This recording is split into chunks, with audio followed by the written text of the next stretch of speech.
Hi everyone, I'm Neat Sahone, and it's time for another MTG Top 10, the series where I rank cards based on their historical performance at Magic's highest level of competition. Today, we're going to take a look at Adventures. Today's video is sponsored by Wizards of the Coast under the new MTG Ambassador program. I was inspired to do this particular MTG Top 10 by the release of Wilds of Eldraine, a set that features several adventures. You can use my link in the description to order Wilds of Eldraine now. Adventures, of course, made their debut in the original Eldraine, and they have since returned in Commander Legends, Baldur's Gate, and of course, Wilds of Eldraine. If a card has an adventure, that means you can cast it as an instant or sorcery from your hand. When you do that, it gets exiled, and then you can cast the other side from exile. The other side is almost always a creature and is always a permanent. You can always cast the permanent side without casting the adventure first, too. Overall, adventures are pretty powerful. They bring modality to the mix while also giving card advantage in most cases, since we're talking about one card that does two different things. This has led to many adventures seeing play at Magic's highest level of competition. To be eligible for this list, a card had to have an adventure. Before Wilds of Eldraine, there were 60 adventures, and because Wild of Eldraine is so new, those were the only 60 eligible for this list. In this video, we'll look at the 10 that have left the biggest impact on competitive Magic. Before we get started, here's a quick reminder on how I score cards in these videos. A first tier top 8 is worth 2 points. This includes events like Pro Tours, and a second tier top 8 is worth 1 point. This includes events like regional championships. Alright, let's take a look at the top 10 adventures in Magic. At number 10, it's Pegasus Guardian. The adventure side is called Rescue the Foal, which costs 1 generic and a white. It exiles a creature you control and then returns it to the battlefield under its owner's control. As a creature, it costs 5 generic and a white for a 3/3 flyer that makes a 1/1 flying Pegasus during your instep if a permanent you controlled left the battlefield this turn. In other words, you have a blink effect on one side and a card that pays you off for blink effects on the other side. It is capable of quickly amassing a flying army in the right deck. It's gained all of its points in Pauper, a format where only commons are legal. It sees play there in Orzhov aggro decks that feature a heavy blinking theme. In that deck, you can use this to rebuy into the battlefield abilities from cards like Inspiring Overseer and Goliath Paladin, and once the Guardian is in play, it isn't very hard for that deck to generate tokens. This is one of the best decks in Pauper right now, and it doesn't look like that's changing anytime soon, so the Guardian could definitely move higher on this list in the future. At number 9, it's Beanstalk Giant. The adventure side is a sorcery called Fertile Footsteps. For 2 generic and a green, it lets you search up a basic land and put it onto the battlefield tapped. The creature side costs 6 generic and a green, and it's a creature with power and toughness each equal to the number of lands you control. This means the Giant gives you 2 full cards of value, and it also means that you'll be able to play the Giant himself much sooner. The Giant and most of the cards on this list get even better in decks that are built around adventures, which, while they were in Standard, ran payoffs like Lucky Clover and Edgewall Innkeeper. Adventure decks made so much noise in Standard that Lucky Clover actually got banned. So far, Beanstalk Giant hasn't gained any points since rotating out of the format. At number 8, it is Faye of Wishes. The adventure side here is a sorcery called Granted that costs 3 generic and a blue, and it gives you a wish effect. In other words, it lets you grab a card from your sideboard, in this case, a non-creature card. The creature side of the Fae is a 2-mana 1/4 with flying, and you can pay 1 generic and a blue and discard 2 cards to return it to your hand. This can, of course, mean you return it to your hand and cast the adventure again if you want to. In Standard, this was primarily played in adventure-heavy decks that I mentioned a moment ago. They ran a bunch of singleton cards for her to search for, including situational hate cards like Sorceress Spyglass or Flame Sweep. It has seen plenty of play outside of Standard too, generally in decks where it can help enable combos. If your combo's reliant on non-creature cards, the Fae can be additional copies of that card. It's filled this role the most in Pioneer, where it's enabled Lotus Field and Underworld Breach decks over the years. It also sees play in Legacy High Tide decks, and it's going to keep gaining points going forward.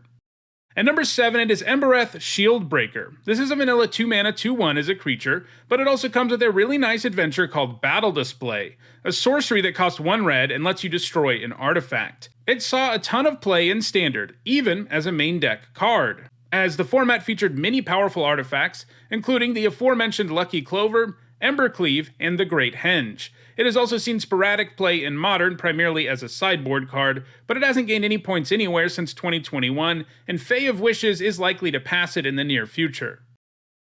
At number 6, it is Rimrock Knight. The adventure side is an instant called Boulder Rush. You can pay 1 red to give a creature +2/+0 until end of turn. The other side is a 3/1 that can't block, and it costs 1 generic and a red.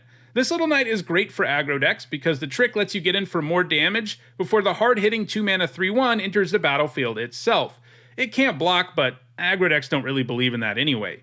Rimrock Knight has gained points in both Standard and Pioneer, and unsurprisingly, all of them have come in red aggro decks, and it's going to keep gaining points in Pioneer going forward. At number 5, it is Giant Killer. Its adventure is an instant called Chop Down. It costs 2 generic and a white, and it destroys a creature with power 4 or greater. The creature side costs 1 white, and it's a 1/2 that can tap a creature for 1 generic and a white.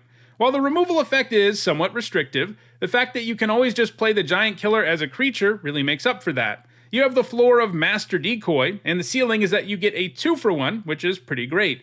A creature that taps stuff fits really well into multiple types of decks.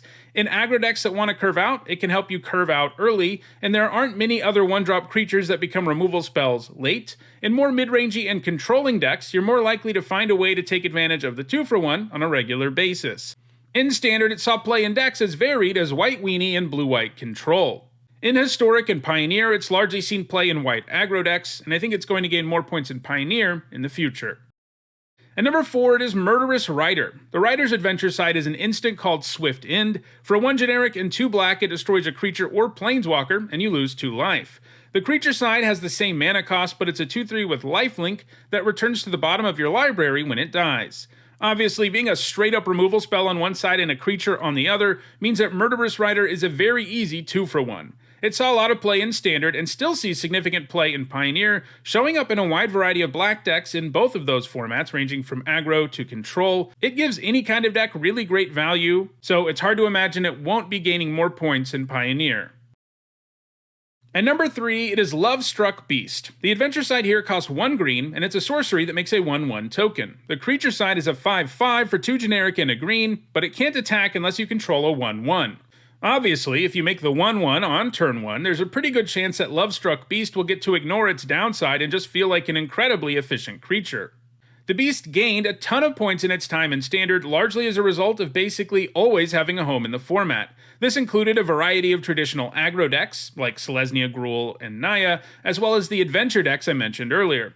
It's now also heavily played in Pioneer, as it sees play in 2 of the most prominent decks in the format right now, Gruul Aggro and Devotion to Green. It's going to keep gaining points in Pioneer, but it is fairly unlikely it will ever manage to rise above the 3rd slot on this list, as the top 2 on the list are both still active too, and they have a lead on Lovestruck Beast. At number 2, it's Bone Crusher Giant. The adventure side here is Stomp, an instant that costs 1 generic and a red that does 2 damage to any target, and turns off damage prevention for the entire turn. The creature side costs 2 generic and a red, and it gives you a 4/3 that does 2 damage to the player who targets it anytime it becomes the target of a spell. This is another powerful adventure with an easily accessible 2-for-1, as Stomp can take out small creatures, and then you can follow it up with a really efficient creature who punishes your opponent for removing it. Bone Crusher Giant was so ubiquitous in the Standard it was part of that many creatures that might have otherwise been playable in most Standard formats just couldn't be played, since if you had an X2 in your deck, it could easily get killed by the Giant's adventure, which only cost the opposing player half a card. And that just wasn't an advantage you wanted to give to people. It was played in straight-up aggressive red decks and the more adventure-centric decks, too. While it isn't quite as format warping elsewhere, it also sees play in Historic, Pioneer, Legacy, Vintage, and Modern, but number 2 is probably the best Bone Crusher Giant will ever do on this list, because the number 1 card has a massive lead, and that card is Brazen Borrower. The adventure side here is called Petty Theft, and it's an instant that costs 1 generic and a blue, and allows you to return a non-land permanent to its owner's hand. The creature side costs 1 generic and 2 blue, and it gives you a 3/1 flyer with flash that can only block creatures with flying.